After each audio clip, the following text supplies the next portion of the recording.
हाँ कीजिए। मैं वही इसीलिए आप ही की तरफ आ था। सबसे पहले आपने रेवलेशन और स्क्रिप्चर्स की बात की, इस पे मैं बात कर सकता हूँ लेकिन आज नहीं करूंगा चूंकि वक्त कम है, कभी और इस पे डिस्कस करेंगे। मैं तैयार हूँ उस पे भी बात करने के लिए। ये अभी से राउंड 2 की भूमिका तय हो रही है। Does God exist round 2।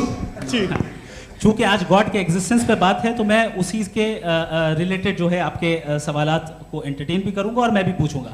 आपने कहा कि आपने साबित ही नहीं किया, जबकि आर्ग्यूमेंट ऑफ कॉन्टिंजेंसी बुनियादी आर्ग्यूमेंट है। आप मुझे कॉन्टिंजेंसी का मतलब बताइए, आपका मतलब क्या कॉन्टिंजेंसी?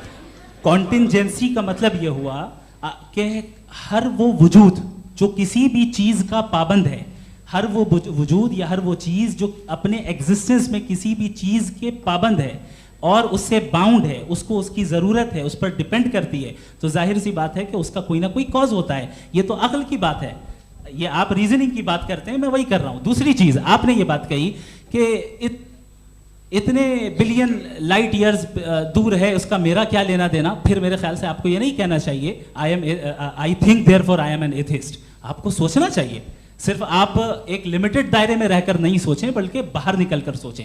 आपने तीसरा सवाल किया, आपने 2-3 सवाल एक साथ। ऐसी बातें ना कीजिए, कुछ लोगों को इतराज हो जाएगा आप पे कि आप कुछ भी सोचें। ये इजाज़त आपको है नहीं, मुझे है।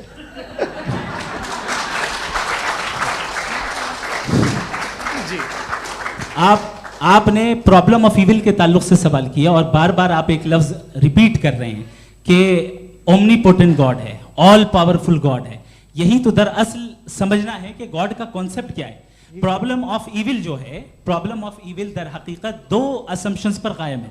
अगर आप इन 2 असम्पशंस को समझ जाएं तो ये प्रॉब्लम नहीं रहेगी, आर्ग्यूमेंट आपको समझ में आ जाएगी कि ये कोलैप्स कर जाता है। पॉइंट नंबर 1, यानी जो आपका सबसे पहला फॉल्स असम्पशन है कि गॉड मर्सीफुल है, ओमनीपोटेंट है, दुनिया में जुल्म हो रहा है। लेकिन आपको यह समझना चाहिए कि हमारे वर्ल्ड व्यू के मुताबिक गॉड सिर्फ ओमनीपोटेंट और सिर्फ मर्सीफुल नहीं है, बल्कि वो ऑल वाइज भी है और वो ऑल नोइंग भी है। उसके हर काम के पीछे हिकमत और विजडम है। ये कोई जरूरी नहीं है कि वो हिकमत और विजडम आपको समझ में आए या मुझे समझ में आए। अगर आप जो समझ रहे हैं उसके मुताबिक आप फैसला कर रहे हैं, ये लिमिटेड पर्सपेक्टिव से आर्ग्यूमेंट है। और इस चीज को हम अपनी दुनिया में, अपने लाइफ में, डेली लाइफ में इस प्रिंसिपल को एक्सेप्ट करते हैं। हम जब किसी डॉक्टर के पास जाते हैं, डॉक्टर के पास जाकर वो अगर उसने हमें कोई दवाई दी है तो हम ये तो नहीं कहते कि जब तक आपके पास जितना नॉलेज और जितना विजडम नहीं है, आपने क्यों ये दवाई दी है, तब तक हम इस चीज को एक्सेप्ट नहीं करेंगे। नहीं कहते, हम उसकी अथॉरिटी को तस्लीम करते हैं। क्यों? क्योंकि उसकी हम जानते हैं कि वो नॉलेजेबल है, वो विजडम वाला है, हमसे ज्यादा नॉलेज और हमसे ज्यादा विजडम है। बताएं सर। नहीं, डॉक्टर में और खुदा में बड़ा डिफरेंस है। डॉक्टर पढ़ा लिखा होता है, एक